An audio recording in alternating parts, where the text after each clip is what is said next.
50. 5-0. That is the number of wins for your Phoenix Suns, the best in the NBA, after they defeat the Portland Trailblazers by a score of 30. 50. The number of seasons Al McCoy has called games for those Phoenix Suns, which was celebrated tonight in the arena and also on the broadcast, if by chance you weren't blacked out. Matthew, did you try to watch this game on ESPN? And if so, were you blacked out? I did, and I was scrambling for the remote. I was sitting there, just laying down, relaxing. Had my computer ready for my notes, and all of a sudden it's blacked out, dude. What am I supposed to do? Go to Bally Sports, and they actually had my back this time, dude. Usually Bally Sports is the one Odd. messing up, right? Usually it's Yes. Bally Sports, but they helped me out tonight. And plus, Skylar Diggins was on the broadcast tonight with EJ. A good dynamic duo right there, man. That is a fantastic broadcasting duo. I It am is. disappointed I didn't get a chance to enjoy watching this game from their perspective. Still in Folsom, California, so I did have access to ESPN and their broadcast. And I saw plenty of people on Twitter displaying their frustration about the fact that the ESPN broadcast was blacked out. And I'll tell you this, it was a love fest for the Phoenix Suns from Richard Jefferson on this broadcast, with him and Mike Breen going back and forth talking about how successful the Suns have been. Richard Jefferson was saying things like, this team could be a 7 seed even without Chris Paul and Devin Booker. They're so deep. They were Ooh. talking to Richard Jefferson, who is a Phoenician and a Phoenix native. That's what Phoenician means. Hmm. Was doing nothing but fanboying the entire broadcast. And I didn't know how to act, man. I didn't know how to Yeah. feel that way. I'm like, hold on. No one ever gives us credit. What is he supposed to talk about? It's hard to talk about the Blazers right now with that team on the court. What else are you supposed to talk about? So when we're left playing against the Blazers on national TV, it's going to be all about the Suns. And this is the first time we came on a pod after a national broadcast where we actually were praising them, right? I That's wouldn't even go crazy, far and say I was even for praising you. them. I was just shocked. Just shocked. Okay. I don't know how to navigate my emotions because I'm used to bashing the national broadcast, especially when it's an ESPN broadcast. Mm. So I'm thankful that Richard Jefferson was kind to the Phoenix Suns and all of a sudden was fanboying all over Phoenix, because the last time he called a game was prior to the Rams playing the Cardinals in the playoffs, and he confessed and expressed his love for those Los Angeles Rams despite being a Phoenix native. But I'm Hmm. okay with it now. I'm okay with it. All The right. way that You guys are good now, huh? You and yeah, Richard me and Jefferson. All Richard right. Jefferson, we settled it. We went back and forth on Twitter. He didn't respond once, so I figured everything's Yeah. okay. But again, a great win for the Phoenix Suns, a much needed win for the Phoenix Suns, avoiding a 3-game losing streak for the first time this season. And again, finally breaking on through to the other side of So, 50 wins. yeah. Let's go, Suns Let's do fans. So, this. Here we plenty go. to talk about on another edition of the Suns Jam Session podcast. I'm John. He's Matthew. This is the Jam Session. And you, just by watching, are officially a Jamster. So make sure, Jamsters, you subscribe, rate, and review. Give us a thumbs up if you happen to be watching on YouTube at any point, whether this be live or another time. If you're listening to the podcast, please subscribe, rate, and review. Do all that good stuff. Follow the show on Twitter at Suns Jam. You can follow me at Darth Void, and you can follow Matthew. I'm Matthew Lissy.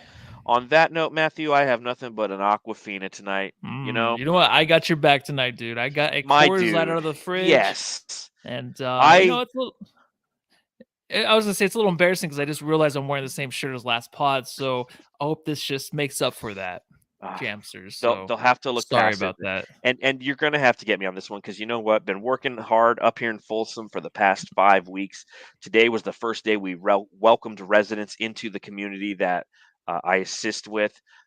All the technology works. I'm here helping out setting up printers and making sure the point of sale system works, and everything worked out beautifully. And I'm like, you know what? I need a beer. And then I just didn't go get one. So Matthew's got this All one. He's right, going to crack it open. I hope you're let me cracking it crack this open up bad with boy. us too. Beautiful sound. Let's talk about this 30-point victory for your Phoenix Suns.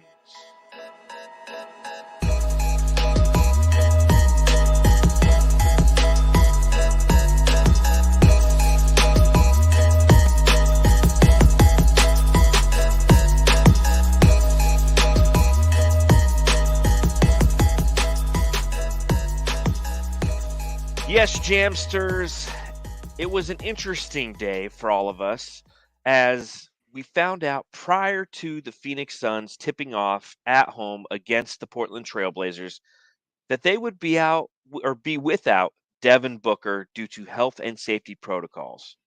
Which brings me to my first question for Matthew. That's the wrong drop. Matthew, I got to ask. Matthew, I've got to ask, is the NBA stacking the odds against the Phoenix Suns, doing all they can to create some drama between the Suns and their darlings, Ja Morant and Steph Curry? They might be, because it's a relief to me to listen to a Bill Simmons podcast today to where they're talking about the teams in the West and the teams that they predict to be in the Western Conference in the finals. The Suns are still there. The Suns are still the best team in the league when healthy. We went through a 2-game drought recently, and it sucked, even though we weren't healthy. And we kind of forget that, right? And even the national media still knows how good they are. So they could be, just because of how well Morant is playing, he still is back. Now he's back in the MVP chase. The drama's there for that. And whatever the hell the Golden State Warriors are doing without Draymond Green, man, they need some help.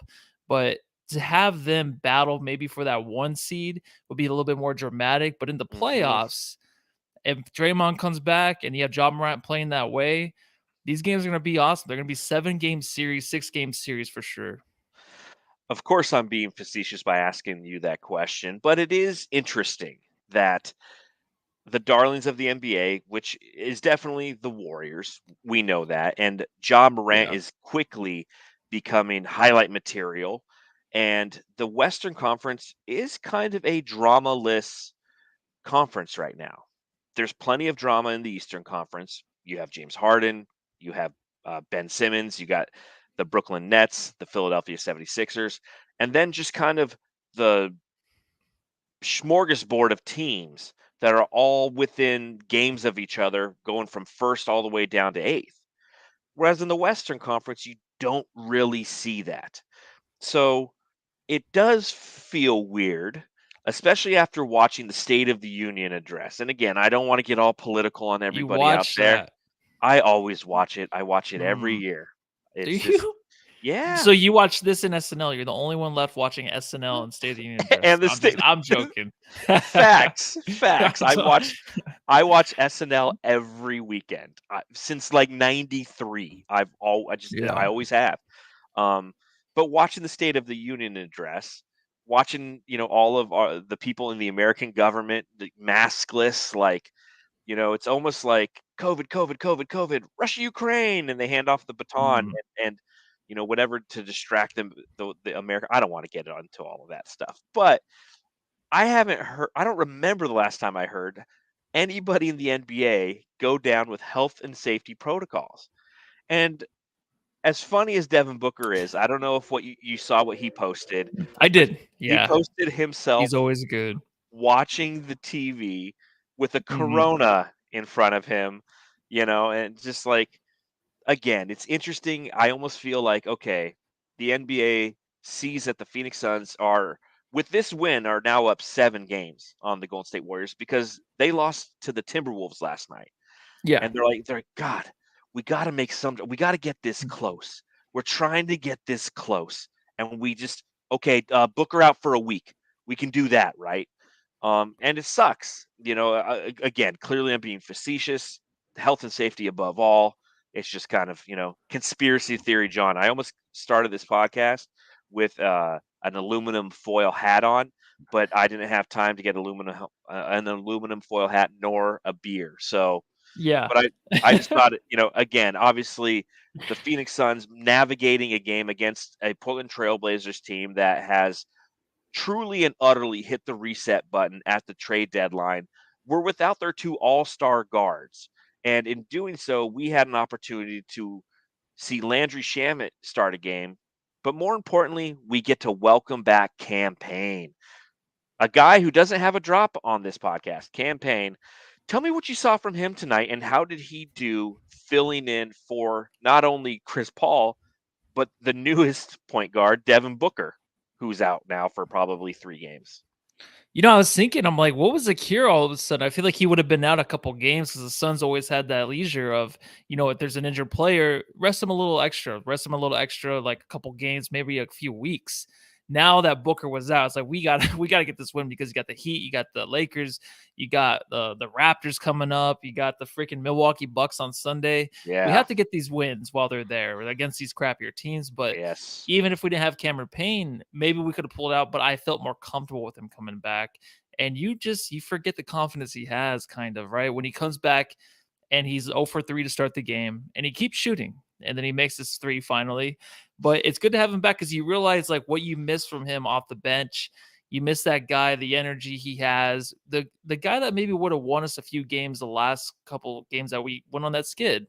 That's the Mhm. kind of guy he is. He'll you'll see the difference between him and Holiday. And we'll talk about Holiday later, but absolutely he's our backup point guard to where he's for sure going to make the right play most of the time. Once he gets into the groove of the game, he can lead that first team offense. He can help with the bench, but him with the first team offense was beautiful. And I think him coming back, it had to happen. I think he's been ready maybe for a couple games. Who knows? I know they showed him a shoot around. I think was it yesterday. So when I Mhm. saw that, I'm like, oh, he's just getting warmed up. He'll be back in a few games. And all of a sudden, the book news hit, and it's like, oh, he's got to come back now because we needed that energy. You just saw it. Like I mentioned before, the rebounding, all that. It's like, why can't they rebound? Is it because Chris Paul's not there to hold him accountable? I'm not saying Cameron Payne's that type of player, but he's a guy that definitely brings that energy to where players want to play hard for him. It's not like he's going to get upset. You're out of place. You're not doing what you're supposed to do. But the energy he brings them, they want to play hard for that guy to be the point guard leading them to a win tonight. Yeah, and you also get more organization with Campaign. You get somebody who is clearly familiar with the system, having been with the Phoenix Suns since the Orlando bubble, and there's less helter skelter on the court. And when there's less helter skelter, everybody knows their role, they know where they need to be, and that can ultimately lead to more positive rebounding metrics, if you will. And I think that, Campaign, it wasn't the greatest shooting night for him. He was 2 for 8 from the field, 1 for 3 from deep, as you mentioned. He hit that 1 3, and he only had 5 points, but he had Mhm. 8 assists.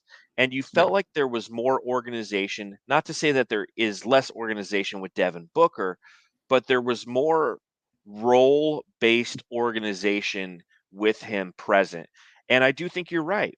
Had Devin Booker, I believe they announced earlier in the day before Devin Booker going out with health and safety protocols that Campaign was available to play tonight. But as you mentioned, Oh, once that news came down, it was clear he was going to play. yeah. What I like about this game is the fact that because this team played as that, a true team in every facet of the game, Campaign only had to play 20 minutes tonight. So as we mentioned, kind of ramping him back up and reinstituting him into this lineup, this is a perfect game for it to happen. And the team did exactly what they needed to do. Play team basketball on their total number of field goals made, which was 40. They had a total of 32 assists, Matthew. They were sharing the ball and playing like a number 7 seed, as Richard Jefferson said. Like they could take Number out the 7 Lakers right seed. now without Booker and without CP3. God, I don't don't say that to a Lakers fan; they'll lose their trust me, shit. they'd be way better than that Lakers team out there right now.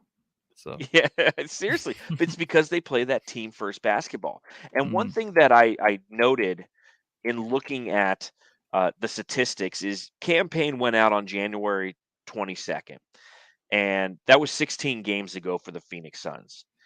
In the games prior to him going out, and I know he wasn't present for all those games. He's missed time for various number of reasons and health and safety protocols and whatnot throughout the beginning of the season. But prior to him going out on January 22nd, the Phoenix Suns had the sixth best scoring bench in the entire league. Since then, in the last 16 games, that's dropped to 25th.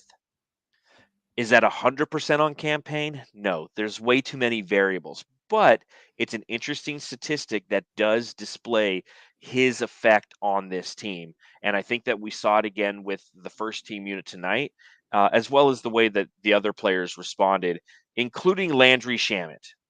And I see what Sonia writes in the chat, and she asks, does Shamet earn his drop back, Voida?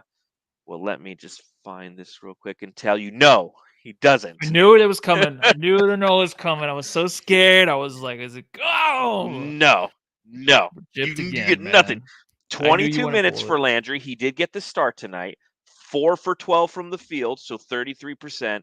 2 for 8 from deep, math, whatever that is. 12 points, 1 assist. And what really pissed me off, after having a great first take to the rim in the first quarter, in the first 3 minutes, Landry had 2 fouls. We need you, Landry. Please step up. Will the real Landry Shamet please step up? Please step up. Foul out of the game. So he did provide minutes that he looked productive. He started to get a little bit more comfortable. I think you could agree. And he's on his way to potentially earning back that drop, but no. Even in a 30-point victory for the Phoenix Suns, Landry Shamet does not earn back his drop. Do you think he should get his drop back, Matthew?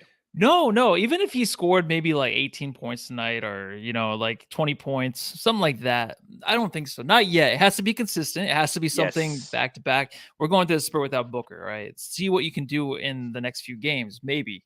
All right, 3 games. If you let's say the next 5 games without Book, if he can just win the series 3 games out of 5, then we'll maybe bring it back, right? I knew you wouldn't pull it because it wasn't good enough. I think his shot is the thing that still irritates me because it's never the same. Like I know he's sometimes releasing them at different angles, but Mm-hmm. he seriously, and Eddie Johnson even says he has a really sweet release. He does. But like all the shots he missed, they looked poor. They were shorthanded. They just did not look like a good release. It drives me nuts. But he had like the good little give and go with DA earlier, or I'm sorry, in the third quarter. That looked Mm-hmm. great. It was right after his putback dunk after it was a second chance point, and he had the big dunk right after that. And then after that, he had to dump off the DA. So those are good back-to-back plays. And you just see the support from his team. So that's good. I mean, his team is just like, they know what's going on. They know what people say about Shamet to where, they have to support him. Anything he's doing, it's like, all right, we got you.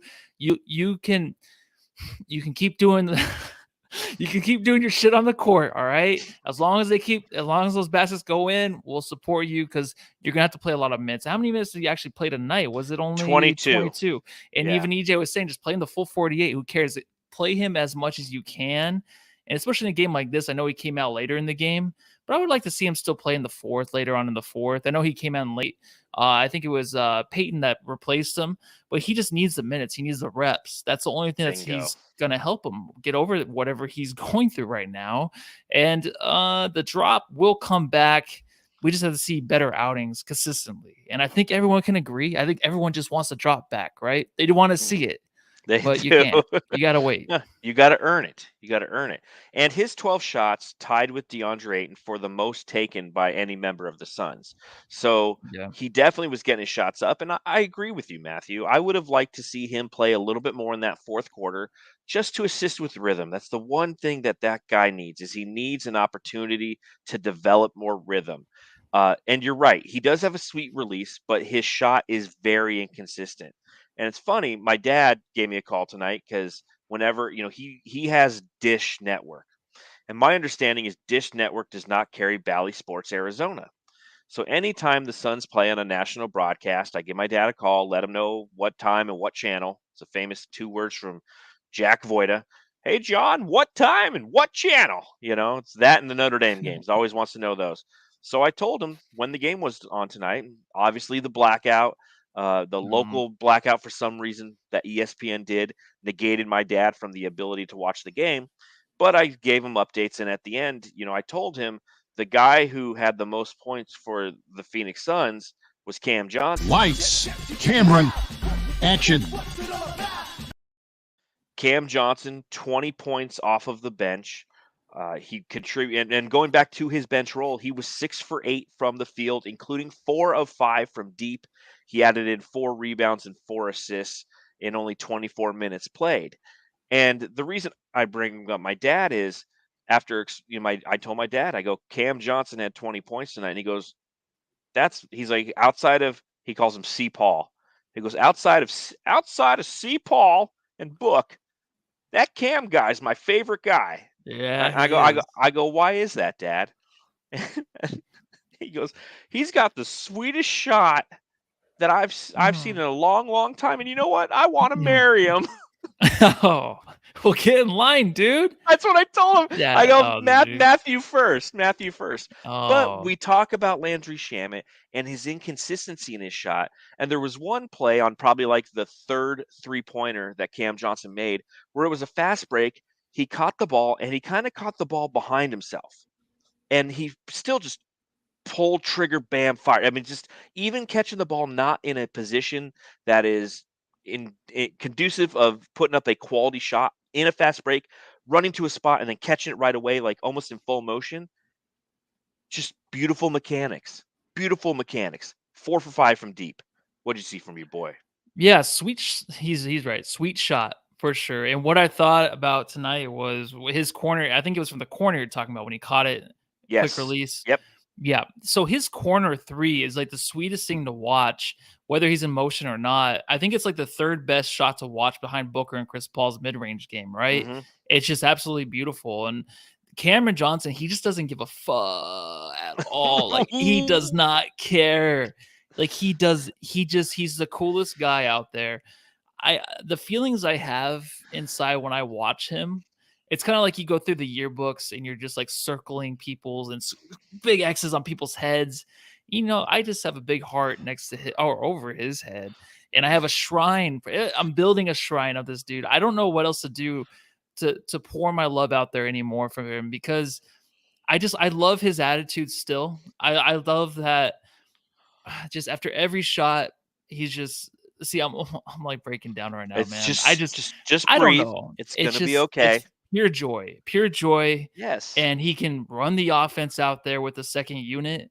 Shamet, 2 fouls. Get the fuck out of there. Put Cam Johnson in the game. And I was so excited for him to come in that early, because I was like, oh yeah, he's not starting tonight. Oh, 3 minutes in, here he comes. He's just like, oh, this is my job, and he's gonna be an all-star, and we're gonna say the same stuff all year long going into the playoffs for this guy. Well, and it makes sense that we love Cameron Johnson as much as we do, considering the fact that he was the pick that the Phoenix Suns made and everybody immediately trashed. And don't get me wrong, Suns fans, I didn't know who he was. No, we didn't trash the pick. We just did the same thing we did when the Suns drafted Jalen Smith. We kind of moved back. We looked at each other and we go, who? But people on the national level and even on the local level said the Suns made a horrible pick with that Cam Johnson pick. And to see him do what he's done in the 3 years he's been a member of this team, he's kind of like ours. He's the guy that nobody wanted and everyone made fun of, and like he's turned into the prom king. And we're just proud that he's our friend and we stuck through. He does look like a prom. He does. Is a prom king, man. He is the prom king. That should be his nickname, the prom king. Cam Johnson, because that's what he's become. And we've watched it before our eyes. We root for him. And again, it's due to his mechanics. It's due to his attitude. Another thing that my father noticed when we were talking about the Suns was the fact that he just puts his head down and runs back on the other side of the court. And, there's nothing wrong with hot dogging and enjoying the sport. No. But at the same time, I mentioned this on the last podcast. When you see like Donovan Mitchell doing it in the second quarter, it's like, come on, man. Like, it's okay to yell and just scream and people, Yeah. Do it in the fourth when it's a heavily weighted shot, not when you got the team within 7.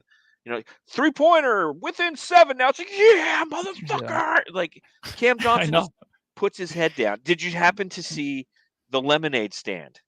Yeah, and that How cool was that? That was a cure for Cam. That was awesome. I honestly think, and really quick with Cameron Johnson, the way he acts, I think it's because he was a nobody, like coming out, right? Mikal Bridges, DeAndre Ayton, they were known. The big trade with Mikal Bridges, everyone knows who he is. Big high hopes.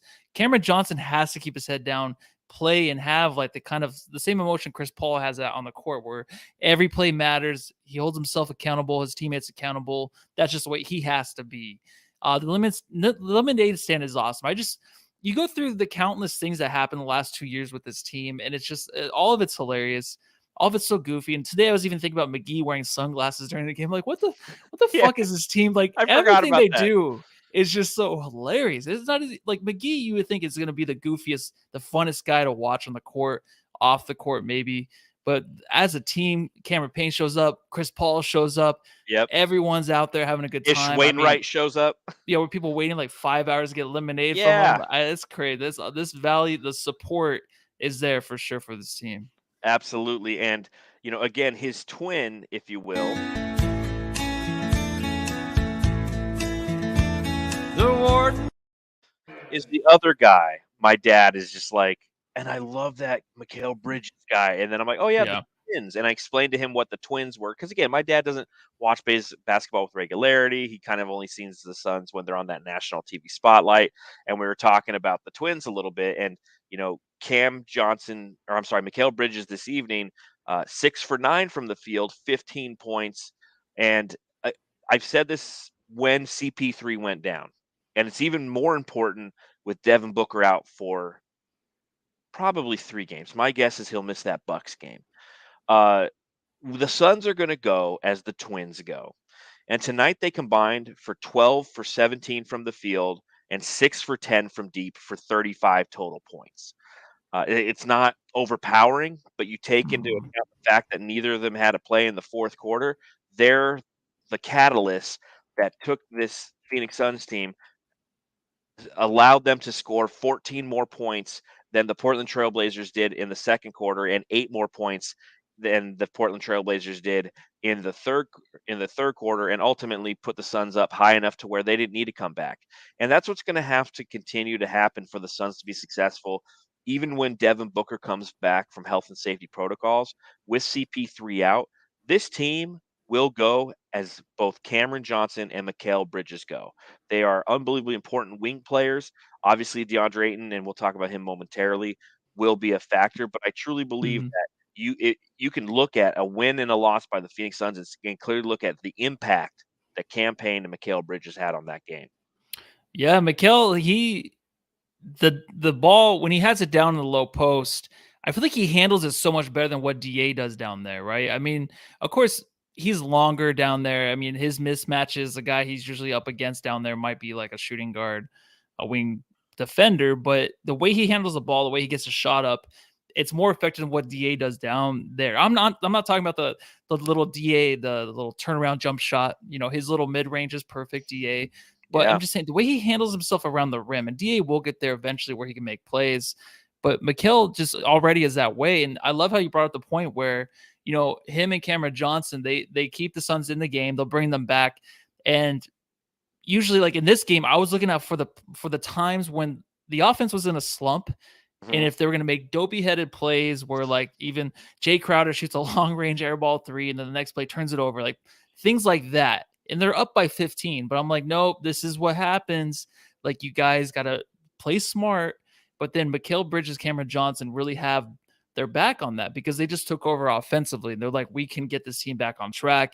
And that included DAs in little spurts. But it was mainly just those two guys making sure the offense didn't get out of sync. There was little tiny slumps here or there, but then they picked it back up and they made sure the Suns didn't fall to giving up a 10 point run or something like that. You know what I mean? Like things that would happen in the last 2 games where they would lose the game because of that.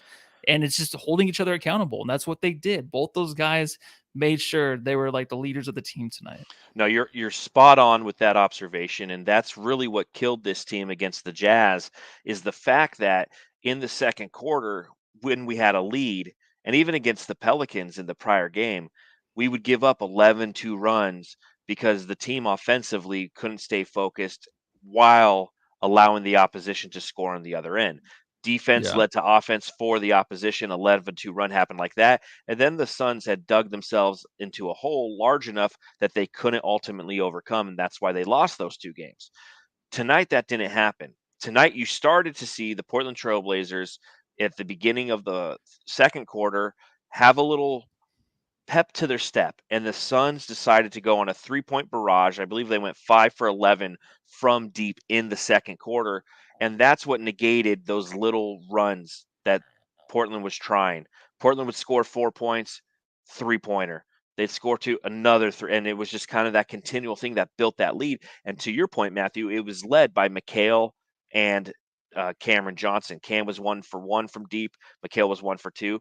And shout out to Jay Crowder. He was 2 for 2 from deep in the second quarter, and he hit the 2 threes that I really feel expanded that lead and ultimately made it just out of reach.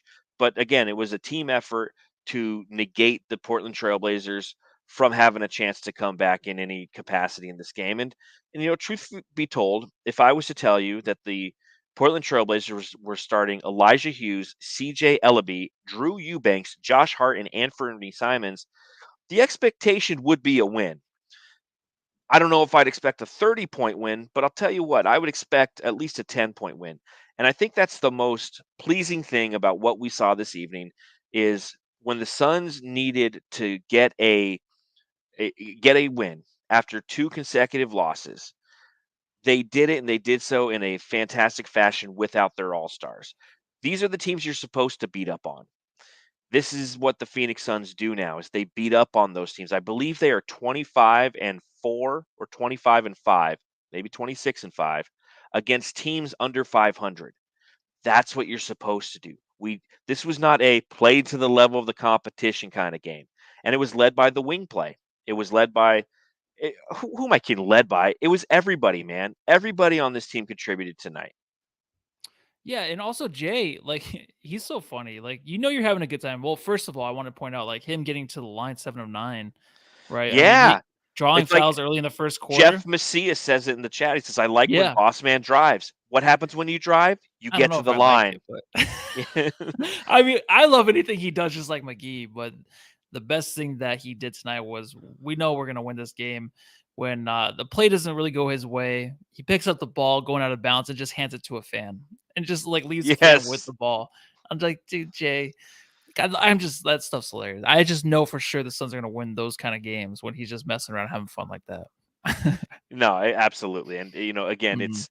it's interesting to see how this team is going to navigate their rotations, knowing that our wing depth is solid right now. Okay, what's Coach Evan B call them? Wing stop. You know, We can stop. Yeah. Yep. yes. So between Cam Johnson, Mikal Bridges, Torrey Craig, Jay Crowder, we have solid wing depth right now.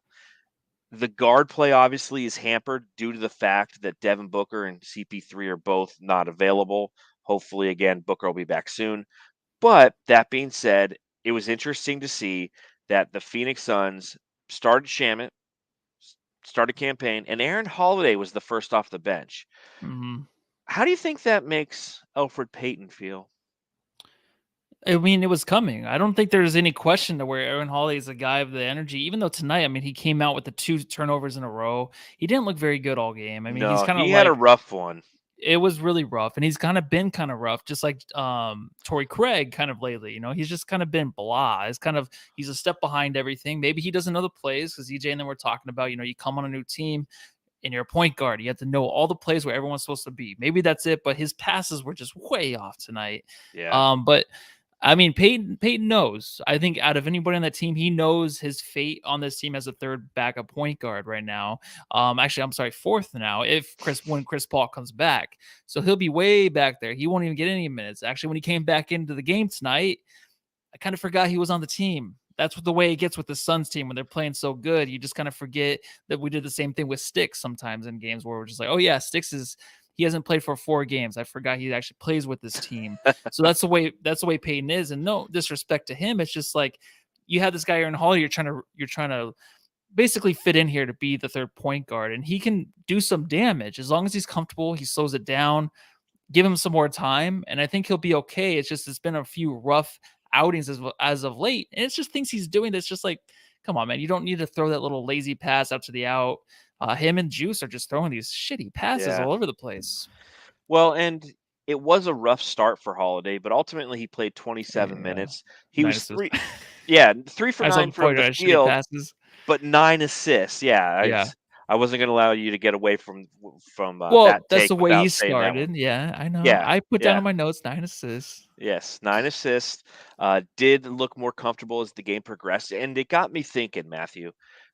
Is there any chance in this absence that the Suns would experiment with having Aaron Holiday start at point guard and having Campaign start at the two? No. What do you think about that? I think they you know what? Do what you did tonight. Just leave Shaman at the 2. And I think Shaman needs that for his confidence. That's why I think they'll leave him in there. I mean, the only reason Cameron Johnson went to the bench is because the bench needed his ass. They need him to come off the bench. But I don't know, man. I think it could probably work if Cameron Johnson's coming off the bench. So Did you happen to listen to the Timelines podcast when they had JJ Redick on? no. So the Timeline had JJ Redick on last When week. was this? Oh, Last week, nice. yeah, Really? yeah, they had That's JJ awesome. Redick on. It was fantastic. But one of the things that JJ Redick mentioned on that podcast is the fact that him and Landry Shamet are good friends. They spent time playing together, and he said Landry's his boy. And one of the things that he noted is because I don't know if it was Mike or Sam had asked him, "Do you think that Landry Shamet can fulfill the JJ Redick role?" Because that's what we've said before, right? Landry Yeah. Shamet should be fulfilling the JJ Redick role. And JJ's response was, "You got to understand that Landry Shamet, his entire career prior to playing in the NBA, was a point guard. He's a ball handler. And you go back to his time at Wichita State, and it's nothing crazy. I mean, in his junior year, which is what's his last year at Wichita State, he averaged 14.9 points and 5.2 assists. So I also wonder if the Suns would ever experiment with a little bit more of him utilizing the ball. So let's say we continue with this campaign and Landry Shamet starting lineup for the next two games against the Knicks and against the Bucks. Do we see a few sets in which Landry Shamet's bringing the ball up? Because without Chris Paul, we've seen Jay Crowder bring the ball up. We've seen Cam Johnson bring the ball up. And maybe allowing Landry Shamet to initiate the offense a little bit will allow him to get into rhythm. And why are we back talking about Landry Shamet? I I'm mean, sorry. because of the injuries, because we don't know what to expect, and that's pretty awesome. They had him on the podcast. It looks like someone's going to the Ringer, right? That Timeline podcast. Yeah, Mm-hmm. whenever they start doing individualized NBA team podcasts, they're the ones. So I didn't know that really about Shaman, honestly. I mean, because Yeah. the only thing I really think about when I think about Shaman playing for the Suns, it's just his mindset and how I feel like he just knows like everyone is putting so much pressure on him to develop on this team, and I think just him having the ball so much it would maybe help him. But I didn't know he actually played point guard. Yeah. So it's something to think about. He's 6'4". He fits the mold of a point guard. His shooting, now granted, in his entire career at Wichita State, he shot 43.7% from deep. So again, Yeah, he's having an off year when it comes to 3-point shooting, but maybe again, if we're looking for creative ways to engage him, maybe keep him out there during these next couple days, as you mentioned, Matthew, build his confidence, but also allow him to initiate the offense and play a little bit more point guard, and allow Campaign to play a little two guard because I feel like he could fill that role. He's a better shooter from deep, and he also can slash and cut and get to the rim when he wants to. So maybe just throwing it out there, something, food for thought, if you will. Food for thought when it comes to Landry Shamet. And again, I've spent way too do long on it. him, so let's do it. Watch. So obviously, with your two All-Stars out, the third best player on the team, Deandre Ayton, was going to have an opportunity to show up and to shine for the Phoenix Suns. Went 9 for 12 from the field in this game, had 8 total rebounds and 18 total points in only 25 minutes played. What did you see from DA tonight? You know, I think about DA a lot, and especially this last week during the day. It's a lot of negative thinking, honestly, between me and my DA thoughts. Mm-hmm. But when I watch this kind of game from him, and someone actually said in the chat earlier, let me bring that up. Crazy Luigi said Ayton looked better than what his stats indicated for him. Yeah, the Mm-hmm. 18 and 8 It didn't look like it. I mean, starting out the game, I thought, okay, this is going to be an 18-8 game. This is going to be the typical DA. Let me get in a groove. But then all of a sudden, like he was calling things out on offense. It looked like he was throwing down the alley oops with throwing them down straight to hell, dude. Like he was seriously throwing those things down so hard. And when that happens, I get a little giggly, and I'm just like, dude, damn it, Aiden. I was upset at you. You know what I mean? You come home and you're You upset. pulled me back in. Yeah. Just yeah, exactly, man. But there was a lot of negative things I was kind of seeing earlier. But then he was just like, I even wrote down in my notes, like, what is his diet? I don't even know what I was thinking. Like, what am I doing with this guy? The relationship I have with him is just terrible. And I apologize, Jamsters. But in the third, he just really seemed like he was kind of managing the offense, getting the ball. He should have got the ball more, just like when Jay Crowder was throwing up nasty 3-point shots. That ball should go to DA probably. The alley oop started again once McGee came in. They threw up an alley oop to McGee. I'm like, where was that to DA? You already hit 2 of them, and then they went like a lot of possessions after that where they just didn't even look his way. So that's the only negative that I saw from his teammates. So I'm like, get him more involved. But I like the energy from him in the third quarter, finishing the game. I thought it was there to where I think they talked at halftime to give him the ball more. DA, we need more from you, because that's what you have to do with him. You have to keep telling him, reliving the idea, like, oh, hey, if you have the energy, if you want to do it, you can. So he did, and I was giggling towards the end. He's on the sideline, he's dancing around, and I'm Yes. like, God damn it, DA, you got me again. So I'm gonna have good thoughts tomorrow until the next game. Yeah, and if he underperforms, you're like, damn it, I'm right back here. And you can't spell damn it without Exactly. DA. Yeah. No, I agree. So it's interesting because I had posted on Twitter during the second quarter that DA looked lost out there on both sides of the court. Because again, they were playing against Drew Eubanks, and he was getting anything he wanted at the rim. So Da appeared a little lost on defense against Drew Eubanks, and maybe it's because he didn't expect him to have the athleticism to put himself in the situation to where he could score as easily as he did, but he did. The other thing is, as you mentioned, he was calling plays out. And I think I misinterpreted that because some people said on Twitter, it's like, no, he's calling plays out. I'm like, I just saw him like standing in the middle of the court, turning, looking left, looking right, putting his hands up, and he might have kind of done one of these. For those of you listening, I have my hands up and I'm pointing with my thumb behind me. So it looks like he's trying to set a screen, but he was looking like he wanted to set a pick. And because the whole floor was spread out and nobody was moving on the Phoenix Suns offense, he didn't know where to set the pick. So he looked lost to me. I'm like, he's looking for somebody to throw a screen, but no one's trying Yeah. to He was chirping move out the there, it looked defender. like. It Yeah, looked like he had a maybe. little bit of that Chris Paul chirping, because I think he just had the pressure on him. Hey, you got to start running things out here, dude, if you want the ball. And I think he kind Maybe. of did a little bit. I know it's the weirdest thing with this guy. I I'm don't telling you. know. All right, we'll never fucking know. But in the third quarter, 5 for 5 from the field, 10 points. He became the offensive firepower that we expected kind of throughout this game. Again, no Nurkic in this game. In Yeah. fact, this is the game that I said when I was on the solar panel podcast that he'd score 40 in, because it just made so much sense.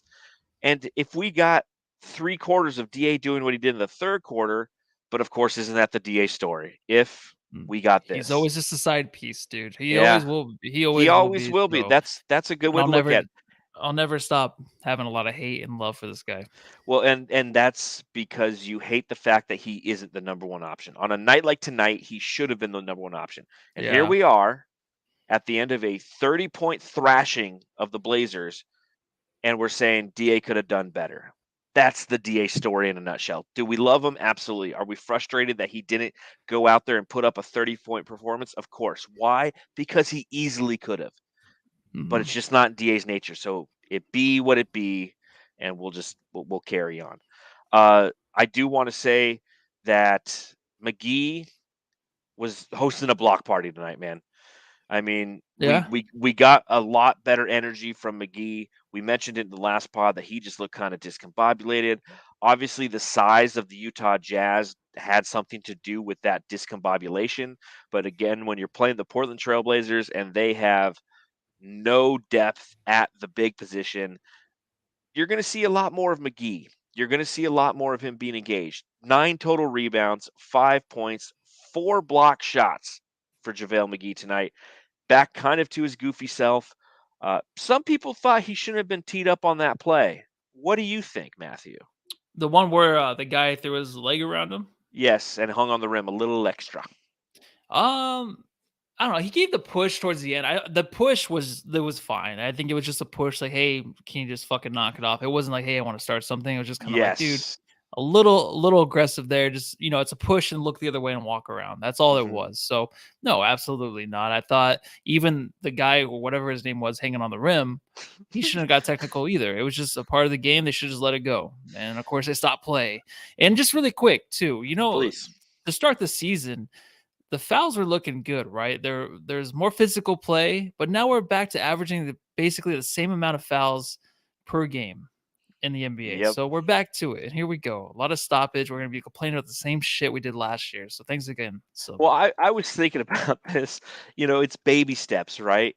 I think I mentioned this a few podcasts ago about the time that Major League Baseball changed the strike zone. At the beginning of the season, the strikes were being called different. It slowly yeah. morphed back into what it was.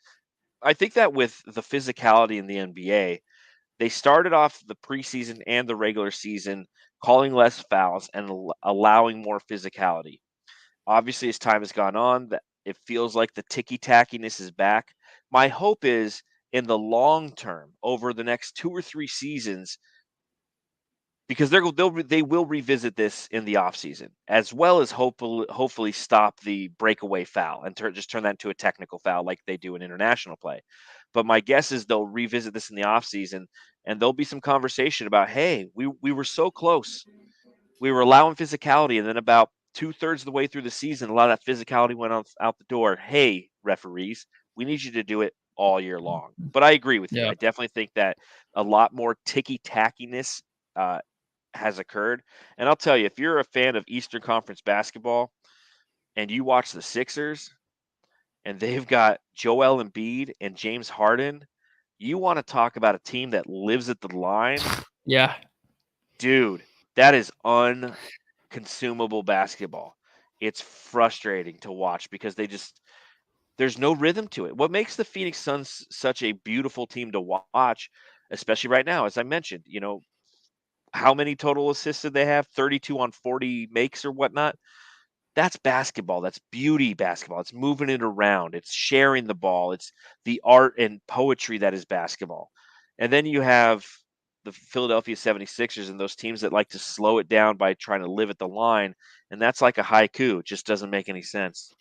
No, and honestly, that's the Suns' 31 attempts tonight. Yeah, 31 attempts from the free throw line, which is a lot for them. They don't Yes. ever try to get to the line. They don't. If they're playing a sucky team like tonight, where a team's out of place defensively and stuff, they can take advantage of that. Then yeah, and I'm glad that they're not the Joel Embiid and Harden. But when there's games like the last two, where it's like, hey, if you get to the free throw line, it might help you guys out. Then Hmm. that's when it's crucial. I don't want it to be a thing where it is like Harden and Embiid, but they need to have some kind of balance. And I think maybe they do have it. And I never really talk about the free throw shooting, but I don't really want to I don't want it to come and bite them in the ass leading into the Yeah. playoffs where, DA can't draw the fouls. The big man down low just can't do it. Hmm. And that might be a thing. Chris Paul can't. I mean, he can do the swipe, the rip through, but getting to the line, getting to the rim, he can't really do it. Booker is okay at it, but we just don't have the player that can just get us to the line. And sometimes I kind of want that. Just the way the NBA is coming back to just Of calling everything course. now. It's like now I kind of Yeah. want that.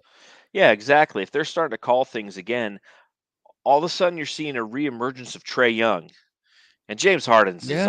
a whole nother case. But again, to your point, Luka Doncic. I watched that game last night against the Lakers, the Oh, me Mavericks and the too. Lakers game. Did you watch Yeah, the that whole was, thing? of course.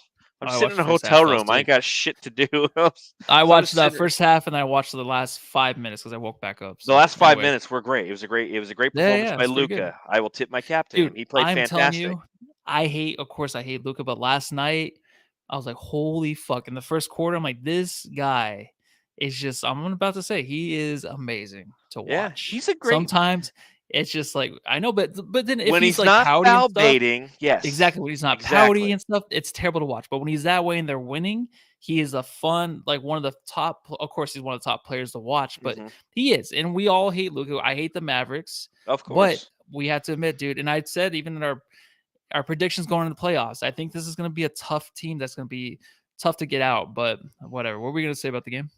Well, I was just going to say, you noticed that Luka was getting to the line in the middle part of that game. It stopped happening at the end of the game, even to the point where Luka juked the shit out of LeBron, went Yeah. right. LeBron was standing right there and should have been a foul on him, and they didn't call it. Luka navigated around him and hit a floater that ultimately kind of sealed the deal against the Lakers, which I love seeing the Lakers lose. But again, Two. seeing that physicality, you're right. We don't have that guy who necessarily can get us to the line anytime we need, because you need those free points. Free points, free trips to the Yeah. line are great in the playoffs. So we'll see. Obviously, the Suns did a good job of doing it last year. We'll see how that is moving forward this year, especially come playoff time.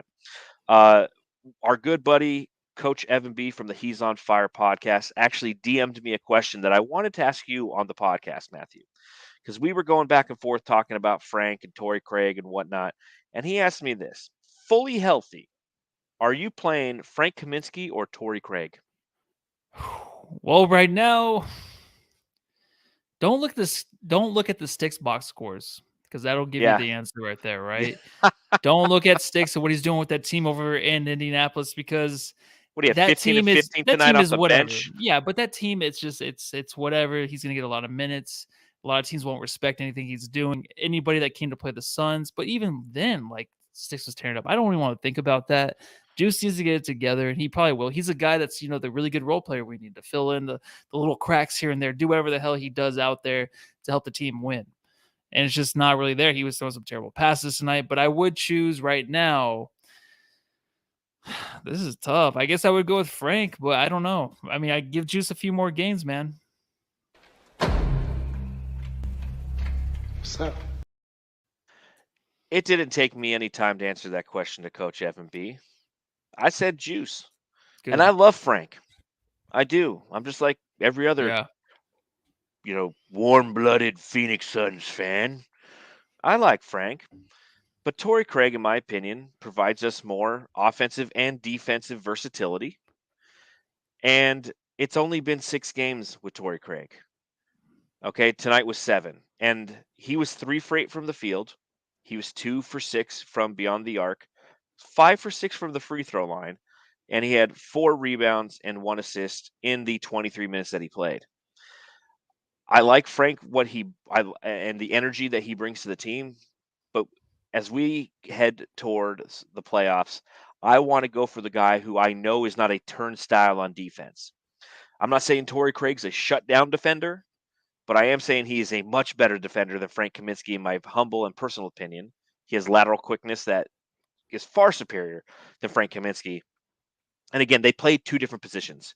So if you were to say, okay, Frank Kaminsky or Torrey Craig at the 4, it's not even a question. Now, if we're saying let's play a small ball lineup with Torrey Craig or have Frank Kaminsky at the 5, I might lean towards Frank. So it's all situational based. But again, a good question by Coach Evan B. And thank you for sending that to us via Twitter. You can do that. Slide into our DMs, if you will, at Suns Jam on Twitter. And we'll bring up good questions. And I really appreciate that question from Coach Evan B. Jam start time?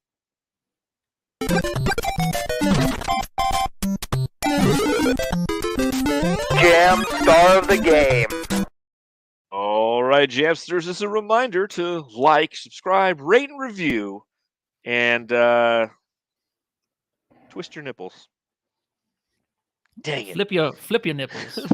You were drinking water right there. I was trying to get you to laugh and do a little giggle, Oh. maybe inhale some, and I missed. My nipples aren't that sensitive. So. Damn it. Well, Matthew, I'll let you go first on this one. Who are you distributing the hardware to, the Jam star of the game, for a 30-point victory over the Portland Trailblazers? Cameron Johnson, for sure, man. I completely agree. Absolutely. Like, come on. Come Yeah, on. The step back 3. Crazy Luigi says, I think either Ayton or one of the 2 Cams. Fabio gives it to Payne, and Sideways gives it to the Twins, which is a damn good answer. But I'm definitely giving this one to Cam Johnson. Yeah. He was called into duty early due to Landry Shamet's fuckery, and ultimately scored the most points in the game for the team. That's a dub. Mario Lopez, Al McCoy, great call. McCoy. Yep. Great call. Yeah, very nice call. And then Rag MMA gives it to DA. So, again, a little bit all over the board, but anytime you win by 30 points, you're probably going to have a bunch of different guys you can give that to, and you know what? That's a good thing. Next up for the Phoenix Suns, they are playing the New York Knickerbockers in. Is that one? Phoenix. It's in Phoenix. Okay, Yeah, it's there. so okay, that makes sense. I'm like, it's a 7 o'clock start. That's a late start back east. Yeah. So tell me about the Knicks. Tell me what you're looking for Oh, as we play this game, the future home of Zion Williamson. yeah, it is gonna be. I think even Flex said that the last time he was on the pod, he talked about him going there. Well, come on, the Knicks. I mean, I was actually watching them last The night against the Knicks. Sixers. Wait, who? That No, was they're today. playing. It's today. Oh They my played god. right Well, before the Suns. yeah. Well, I Oh, gotta. well. Yo, what the Knicks? Come on, the Knicks, dude. I mean, let's go. You got freaking Julius Randle. He's your number one guy, right? I mean, that's probably why you're 10 games below 500. I don't, not a whole lot to say about this Knicks team. I really don't have a whole lot to say, honestly, because I was Well, excited for them this year. I mean, I'm sure you got your matchups and what you want to see. More dominance from DA or some dominance from DA. some dominance would be fantastic. I mean, this is a team that has lost 6 in a row.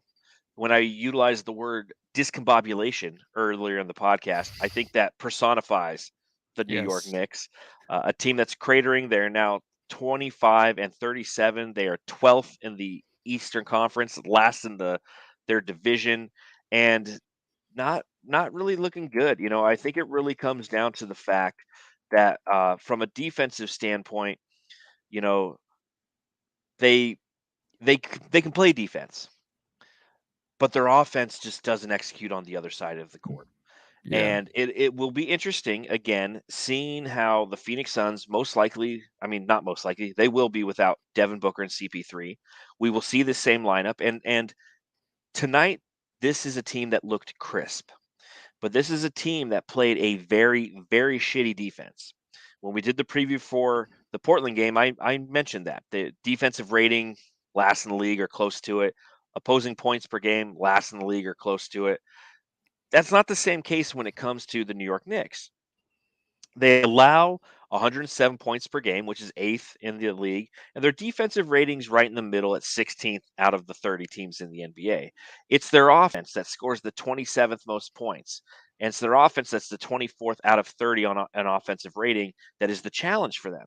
So it'll be interesting to see if the Suns can break through their defense and ultimately outscore them, because if they play solid defense, it could lead to easy offensive opportunities, knowing that we don't have the likes of Devin Booker out there as a sharpshooter, knowing that we don't have the likes of Chris Paul to navigate this team through any potential clutch time moments. All that being said, do I think the Phoenix Suns win this game? I do. I think that they moved to 51 and 12 on the season prior to that Milwaukee game on Sunday, which if there's no Devin Booker, we don't stand a chance in that game, in my humble opinion. You just chalk that one up for, scheduled loss, if you will, because the NBA is against us and want Devin Booker to get COVID. But you believe that the Phoenix Suns win this game against the Knicks, or is it going to be is it going to be a tough game?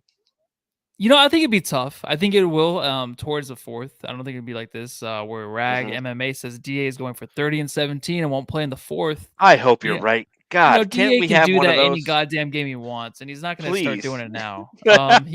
He'll never do that. Are you crazy? He It's funny won't. because it's true. But I think the Suns, they win. I think it'll be a little bit more difficult.